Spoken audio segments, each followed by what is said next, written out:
Selamat datang saudara-saudari. Hari ini kami mau mendengar kisah-kisah Rasul babak ke-5. Ananias dan Safira. Ada seorang lelaki bernama Ananias. Dia dengan isterinya Safira menjual sebidang tanah yang dimiliki oleh mereka. Dengan persetujuan isterinya, Ananias menyimpan sebahagian wang itu untuk dirinya sendiri.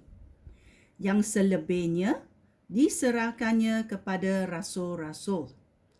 Oleh itu, Petrus berkata kepadanya, "Ananias, mengapa kamu membiarkan iblis menguasai hati kamu?"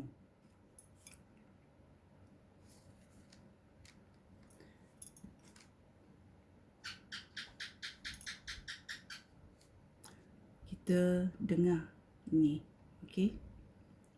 Mengapa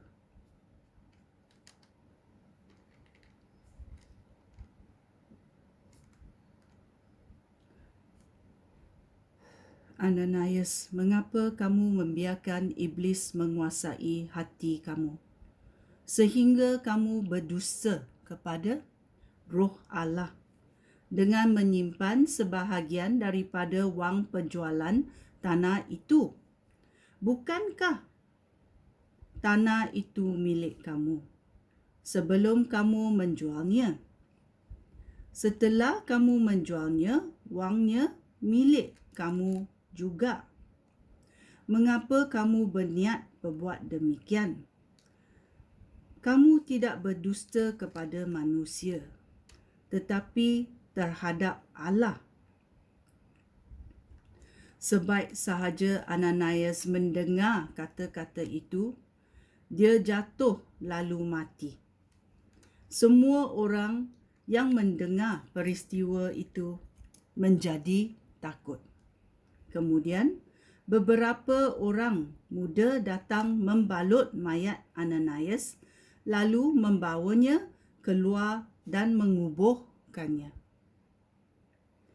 Kira-kira 3 jam kemudian, isteri Ananias masuk. Dia tidak mengetahui apa yang telah berlaku. Petrus berkata kepadanya, "Katakanlah, adakah wang ini seluruh hasil penjualan tanah yang kamu terima bersama-sama suami kamu?" "Ya," jawabnya, "memang itu semuanya." Lalu Petrus berkata kepadanya, "Mengapa kamu dan suami kamu berpakat untuk mencobai Roh Tuhan? Lihatlah, beberapa orang muda yang menguburkan suami kamu ada di depan pintu. Mereka pun akan mengusung kamu keluar." Seketika itu juga, isteri Ananias jatuh dan mati di hadapan Petrus. Orang muda di situ masuk dan mendapati Safira sudah mati. Oleh itu, mereka membawa mayatnya keluar dan menguburkan di sebelah suaminya. Dengan demikian, jemaah dan semua orang lain yang mendengar peristiwa itu menjadi sangat takut. Ya, dalam babak dahulu, babak 4, kita dengar pengikut Yesus berkongsi milik. Dan ada dalamnya berkata hal Yusuf menjual tanah. Okey, seorang Levi. Biasanya orang Levi tak ada tanah. Tetapi dia ada tanah dan dia jual dan membagikan keseluruhan penjualan itu kepada rasul-rasul. Kerana orang Levi kebetulnya tidak ada tanah. Okey? Dan dia menjualnya dan memberikan penjualan itu kepada rasul-rasul. Okey? Dan Ananias dan Safira melihat berapa ramainya orang yang menyanjung ini Yusuf. Itulah mereka pun berbuat demikian. Tetapi dengan hati yang tidak tulus. Mereka menyimpan sedikit wang itu untuk diri sendiri. Okey? Ya, bila kita jual barang, kita boleh menyimpannya sedikit untuk diri sendiri. Tetapi kita tidak boleh berbohong. Berbohong kepada Tuhan bahawa kita beri semua bahagian kepada Tuhan. Dalam peristiwa ini, kita tengok Ananias dan Safira cakap mereka sudah memberi kesemua hasil jualannya kepada rasul-rasul. Tetapi ini bukan. Mereka menyimpan sebahagiannya dan berbohong. Ya, kita boleh berbohong kepada manusia. Tetapi Roh Tuhan, Roh Allah yang suci melihat segalanya. Roh yang suci melihat hati kita. Itulah dalam peristiwa ini. Orang Safira dan Ananias tidak tulus dan berbohong, mati di hadapan semua orang. Itulah dalam ayat 11. Dengan demikian, jemaah dan semua orang lain yang mendengar peristiwa itu menjadi sangat takut. Kita bersambung, ayat 12. Mujizat dan keajaiban. Banyak mujizat dan keajaiban dilakukan oleh rasul-rasul di kalangan orang ramai. Semua pengikut Yesus berkumpul di serambi Salomo. Tidak ada orang di luar kelompok itu berani berkumpul dengan pengikut-pengikut Yesus walaupun masyarakat sangat menghormati mereka. Tetapi bilangan mereka semakin bertambah kerana banyak orang lelaki dan perempuan percaya kepada Tuhan. Oleh sebab mujizat yang dilakukan oleh para rasul, orang sakit dibaringkan di atas tilam atau tikar lalu dibawa ke jalan supaya setidak-tidaknya mereka terkena bayang Petrus apabila dia lalu di situ. Banyak orang datang dari bandar-bandar di sekitar Jerusalem. Mereka membawa orang sakit dan orang yang dirasuk roh jahat. Dan semua orang itu disembuhkan. Rasul-rasul dianiayai. Ayat 17. Kemudian Imam Agung dan semua pengikutnya yang termasuk golongan orang Saduki tempatan mula bertindak terhadap para rasul. Kerana apa? Kerana iri hati. Mereka menangkap rasul-rasul itu lalu memasukkan mereka ke dalam penjara awam. Tetapi pada malam itu, malaikat Tuhan membuka pintu-pintu penjara itu lalu memimpin rasul-rasul itu keluar. Malaikat itu berkata kepada mereka, "Pergilah berdiri di rumah Tuhan dan beritahu orang ramai tentang hidup yang baru ini." Rasul-rasul itu menurut perintah malaikat itu. Pada waktu fajar, mereka pergi ke rumah Tuhan dan mula mengajar. Imam Agung dan para pengikut memanggil semua pemimpin masyarakat Yahudi untuk mengadakan mesyuarat majlis agama. Kemudian mereka memberikan perintah supaya rasul-rasul itu diambil daripada penjara untuk dibawa menghadap mereka. Tetapi apabila pengawai-pengawai itu tiba di penjara, mereka tidak mendapati rasul-rasul itu. Lalu mereka kembali dan melaporkan hal itu kepada majlis agama.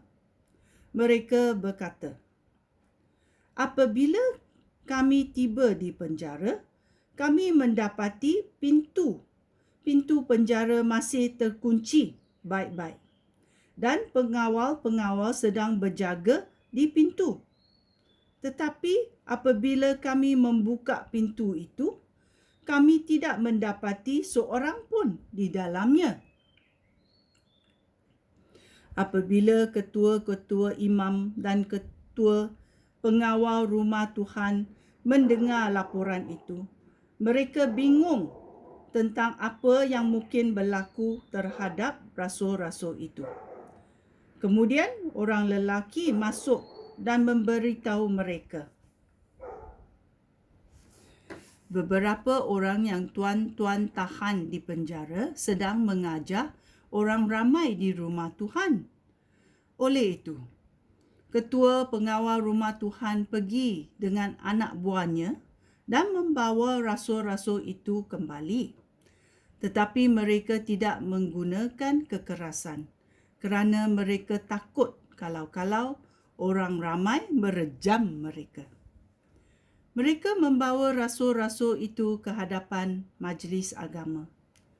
Lalu, Imam Agung berkata, dengan tegas kami melarang kamu mengajar berdasar ajaran orang itu. Tetapi sekarang lihatlah apa yang sudah kamu lakukan. Kamu menyebarkan ajaran kamu ke seluruh Yerusalem dan kamu mahu mendakwa kami bertanggungjawab atas kematiannya. Petrus dan rasul-rasul yang lain menjawab, kami harus taat kepada Allah dan bukan kepada manusia. Yesus yang tuan-tuan salibkan sudah dibangkitkan daripada kematian oleh Allah yang disembah oleh nenek moyang kita. Allah mengangkat dia ke tempat yang berkuasa di sebelahnya untuk menjadi pemimpin dan penyelamat, supaya umat Israel mendapat peluang untuk bertaubat dan beroleh pengampunan dosa. Kami menjadi saksi dalam semua perkara ini. Kami dan juga Roh Allah yang dikurniakan oleh Allah kepada orang yang mentaati perintahnya. Apabila anggota-anggota majlis agama mendengar kata-kata itu, mereka marah sekali sehingga mereka mahu menghukum mati rasul-rasul itu. Tetapi di kalangan anggota majlis agama itu, ada seorang Farisi bernama Gamaliel. Dia seorang guru Taurat yang sangat dihormati oleh semua orang. Dia berdiri lalu menyuruh orang membawa rasul-rasul itu keluar sebentar. Lalu dia berkata kepada majlis agama itu, saudara-saudara orang Israel, fikirkan baik-baik apa yang hendak saudara-saudara lakukan terhadap semua orang itu. Beberapa waktu dahulu, Theodas muncul dan menganggap dirinya sebagai pemimpin yang besar. Kira-kira 400 orang mengikut dia. Tetapi dia terbunuh. Lalu semua pengikutnya tercerai-berai dan pergerakannya lenyap. Setelah itu, Yudas, orang dari Galilea pun muncul pada masa pembancian. Dia mempengaruhi banyak orang, tetapi dia juga terbunuh. Lalu semua pengikutnya tercerai-berai.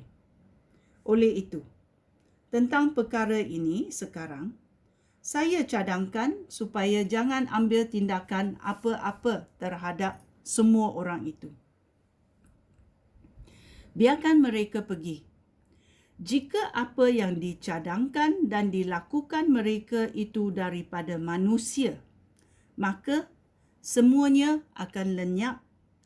Tetapi, jika semua itu datang daripada Allah, saudara-saudara tidak akan dapat mengalahkan mereka.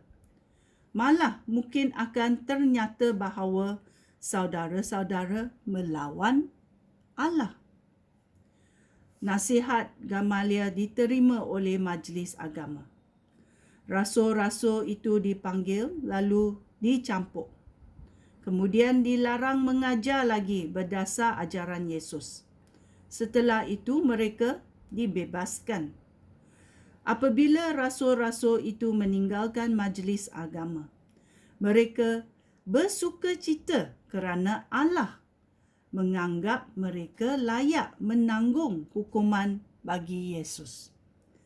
Setiap hari, baik di rumah Tuhan maupun di rumah orang, mereka tidak berhenti-henti mengajar dan mengabarkan berita baik bahawa Yesus itu penyelamat yang diutus oleh Allah. Ya, berita baik ini disebarkan. Disebarkan. Apa berita baik itu? Berita baik itu adalah Yesus penyelamat yang diutus oleh Allah. Ini adalah kisah Rasul-Rasul babak ke-5. Sekian, terima kasih. Shalom.